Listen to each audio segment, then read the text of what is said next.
The messages my mother sent my foster daughter had been saved for 7 months, waiting for exactly this moment. I stood at the wooden lectern in Courtroom 3B, my hands flat against the polished oak, watching my mother's face turn the exact color of skim milk. At the judicial bench, Judge Evelyn Vance adjusted her wire-rimmed glasses, picked up a single sheet of printed paper, and cleared her throat into the microphone. The sound echoed off the high mahogany panels, heavy and sharp. "Mrs. Miller," Judge Vance said, her voice dropping into a register that made the entire courtroom go dead quiet. "Did you, on the evening of October 14th, send the following text message to a 15-year-old girl in your daughter's care?" She didn't wait for a response. She didn't look up from the page. I quote, "You need to make this easy on everyone and run away back to your real group home. You're ruining your sister's chance at having a normal life in a real family. Harper doesn't actually want you. She only wants Maya." Before we get into the rest of this story, please take a moment to subscribe to my channel. Drop your location and your local time in the comments below. I love reading where you're listening from. Now, let me take you back to the spring of 2025, to a cramped kitchen in suburban Ohio, and the day I realized that my mother's love had a very specific, non-negotiable price tag. My name is Harper Miller. I'm 36 years old, and for 11 years, I've worked as a pediatric trauma nurse at St. Jude's Children's Hospital. In my line of work, you learn to see things people try very hard to hide. You learn to read the slight flinch in a child's shoulders, the quiet tension in a father's jaw, the subtle difference between a genuine smile and a mask worn for public consumption. I thought that skill came from my medical training. It didn't. It came from growing up in the house of Brenda Miller. Growing up on Elm Street, there were 2 children, but only one who functioned as an extension of my mother's ego. My younger brother, Ethan, was born with effortless charm, golden curls, and an uncanny ability to turn any room into his personal audience. My mother, Brenda, lived for social optics. She was the woman who organized the neighborhood block parties, chaired the church altar guild, and kept a living room that looked like a magazine spread where no child was allowed to actually sit. Ethan delivered every trophy, every varsity letter, every social milestone she could brag about at her bridge club. I was the quiet, independent one who wanted to read medical journals and work double shifts. I wasn't rebellious. I was just useless to her brand. When I was 27, I bought a modest 3-bedroom bungalow on Oak Avenue with my own savings. No cosigner, no family loan, no help. When my mother came over for the first time, she walked through the rooms, ran her finger along the kitchen counter and said, "It's very small, Harper, but I suppose it's all a nurse really needs." She didn't ask about my mortgage. She didn't ask about my shifts. She didn't ask if I was happy. 2 weeks later, she gave Ethan a $30,000 down payment for a 4-bedroom colonial in a gated subdivision. That was the pattern. I accepted it. I built a life brick by brick with my own hands, far enough away from her judgments to breathe, but close enough to stay polite. Then came the foster certification. Because of my nursing background, I spent 2 years completing specialized training to foster medically complex and high-risk youth. I wanted to give children who had been discarded by the system a safe, permanent place to land. In January of 2025, my social worker, Sarah Jenkins, called me with an emergency placement. 2 sisters. Maya was 4 years old, born with a moderate cardiac murmur that required daily monitoring and specialized medication. Her older sister, Chloe, was 15, guarded, watchful, hypervigilant, and fiercely protective of her little sister. They had been bounced through 4 different emergency placements in 9 months. The system was planning to separate them because no one wanted a teenager with an attitude and a toddler with medical needs. The moment Sarah brought them through my front door, I knew. Maya held onto Chloe's denim jacket like it was the only anchor in a storm. Chloe stood in my entryway, shoulders squared, eyes narrowed, ready for the inevitable rejection. She looked at my neat living room, at the soft blue rug, at the framed botanical prints, and whispered, "Which room are we allowed to stand in?" I looked Chloe dead in the eyes, set down my clipboard, and said, "Every single inch of this house belongs to both of you." For the first 3 months, it was hard work. Maya needed strict medication timing, vitals recorded twice daily, and careful activity management. Chloe tested every boundary I set. She stayed up late, spoke in sharp, defensive monosyllables, and waited for me to lose my temper. But I didn't lose my temper. I'm a trauma nurse. I don't get rattled by armor. When Chloe broke a ceramic bowl in the kitchen during her second week, she froze, waiting for the screaming. I simply picked up a broom, handed her the dustpan, and said, "Plates can be replaced, Chloe, you can't. Are your hands okay?" That was the first time I saw the tension leave her shoulders. By June, my house wasn't just a placement. It was a home. Maya's cardiac function stabilized under my care. She started laughing, running in the backyard, and calling me Auntie Harper. Chloe began opening up. She was brilliant at algebra, loved painting, and spent her evenings sitting at the kitchen island helping me chop vegetables while Maya drew pictures on the fridge. I filed the formal paperwork to transition from foster placement to permanent adoption for both girls. That was when my mother stepped in. Brenda had ignored my foster journey entirely for the first 6 months. To her, it was an odd, slightly embarrassing charity project I was doing to pass the time. But when the local newspaper ran a small piece on local healthcare workers who foster, complete with a photo of me, Maya, and Chloe in our garden, Brenda realized something. Maya was an adorable, curly-haired 4-year-old with a sweet smile, the perfect prop for a doting grandmother's Facebook page. Chloe, however, was a tall, quiet 15-year-old who wore oversized band t-shirts, held a cautious posture, and didn't perform on command. The campaign started at a Sunday family dinner in July. It was the first time I had brought the girls to Brenda's house. We were sitting on her back patio. Maya was playing quietly with a set of wooden blocks near the table. Chloe was sitting next to me, sipping lemonade. Brenda set down her coffee cup, looked across the table at me, and smiled that syrup-sweet smile she reserved for public performance. "Harper, dear," Brenda said, her voice dropping into a conspiratorial purr. "We need to talk about the adoption paperwork. I spoke with your cousin who does family law, and he mentioned you can easily request a split placement." I paused, setting my fork down. "What are you talking about, Mom?" "Well," Brenda said, gesturing vaguely toward the yard as if Chloe wasn't sitting right there. "Taking on a child with medical needs like little Maya is such a noble thing. She's so darling, so easy to love. But a teenager, a 15-year-old with all that emotional baggage from the system, it's just not practical, Harper. You're a single woman. You work long shifts. You should send Chloe back to the state agency so she can be placed in an older youth facility and keep only the sweet one. Maya is the one who really needs a mother." The patio went completely silent. Chloe's hand went rigid around her lemonade glass. I saw the color drain from her face, replaced by that familiar, devastating look of a child who has just been reminded that the world considers her disposable. Maya stopped playing with her blocks and looked up, sensing the shift in air pressure.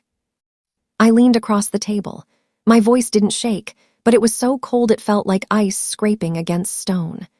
"Brenda," I said, using her first name for the first time in my life, "if you ever speak about my daughters like that again, you will never see any of us in this house again." Brenda blinked, offended. "I'm just being realistic, Harper. Ask anyone. A teenager isn't going to bond with you. She's just using you for a roof until she turns 18. You're being an idiot. Keep the little one. Send the big one back." I didn't argue. I didn't yell. I stood up, took Maya by the hand, put my arm around Chloe's trembling shoulders, and walked out the door. We didn't finish dinner. We didn't say goodbye. Now, if you've ever had a family member try to destroy something sacred in your life just to satisfy their own pride, drop a fire emoji in the comments. And if you think my mother is going to get what she deserves, type justice below. Let's keep going, because what Brenda did next crossed from toxic family behavior directly into criminal interference. Over the next 4 months, Brenda didn't back down. She escalated. She realized that I was completely serious about adopting both girls, and in her mind, my refusal to obey her advice was a personal humiliation.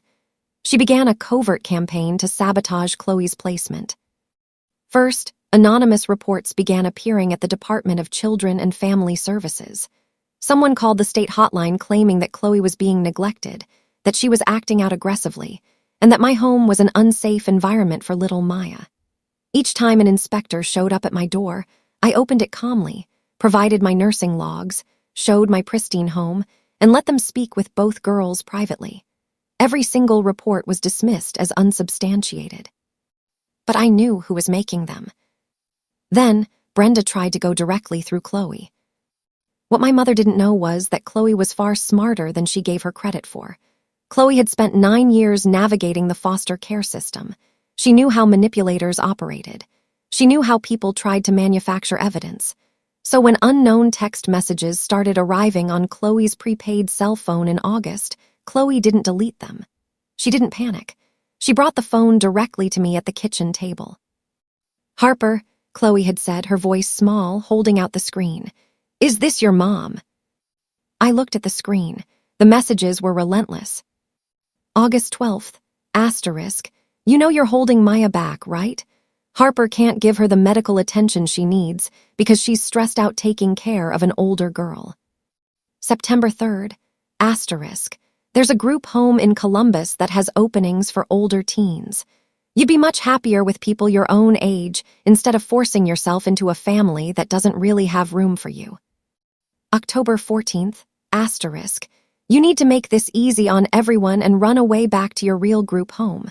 You're ruining your sister's chance at having a normal life in a real family. Harper doesn't actually want you. She only wants Maya." I sat at that table, holding my foster daughter's phone, my stomach churning with pure, unfiltered disgust. My own mother was actively trying to push a traumatized 15-year-old child to run away into the streets, just so she could prove her point and have a picture-perfect little grandchild to show off to her friends. I didn't reply to the texts. I didn't call Brenda. I didn't storm over to her house. Instead, I took Chloe to my attorney, Sarah Jenkins, and a private digital forensics investigator. We documented every single message. We traced the burner app numbers directly back to the IP address of Brenda Miller's home Wi-Fi network and her personal credit card subscription. We printed the logs, certified the digital signatures, and locked them in a steel file folder in Sarah's office. We waited for the adoption finalization hearing. November 18th, 2025.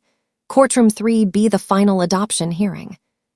Under normal circumstances, a final adoption hearing is a celebratory event.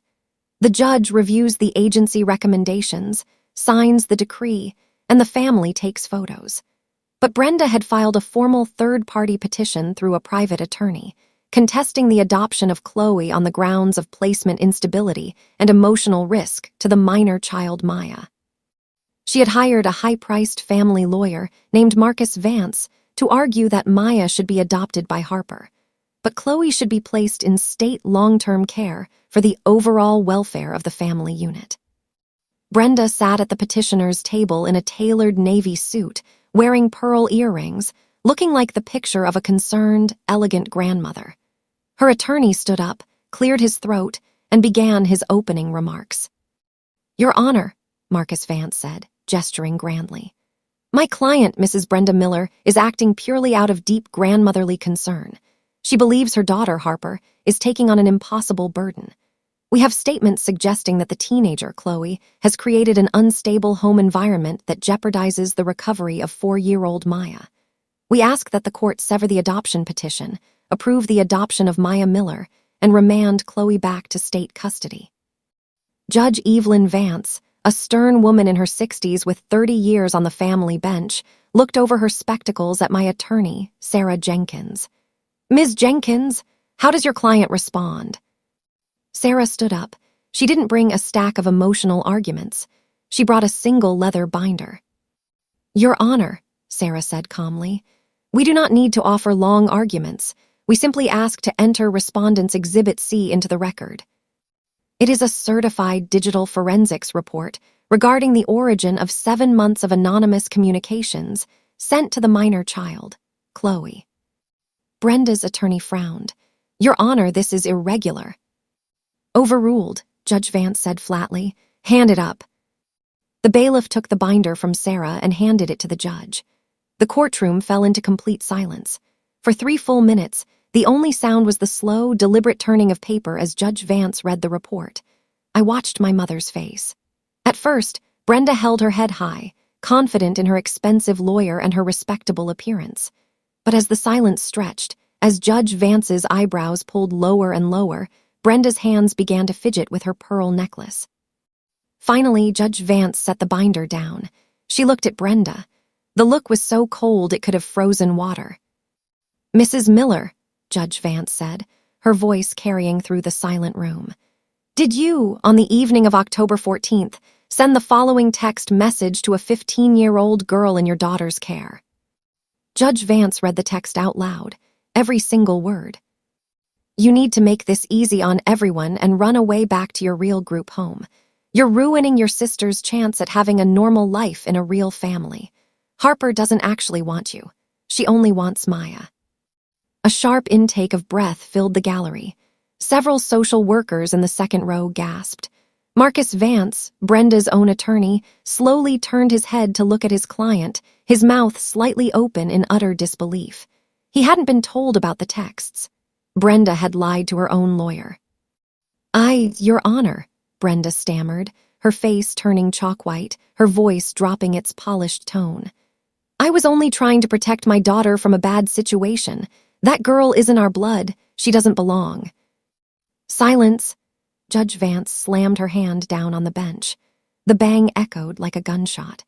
"You systematically attempted to psychologically abuse a vulnerable child in the foster system.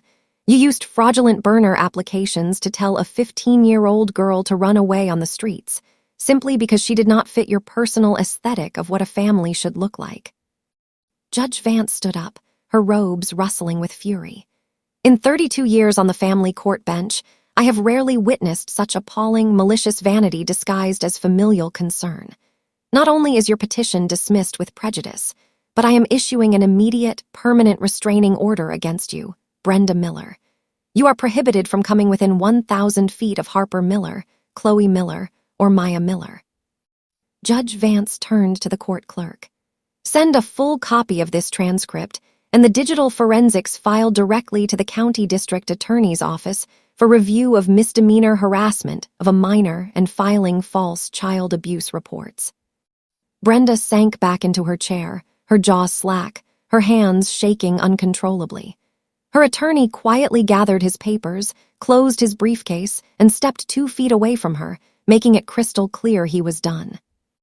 Judge Vance picked up her gavel, looked over at my table where I sat holding Chloe's hand on my left and Maya's hand on my right, and her face softened entirely.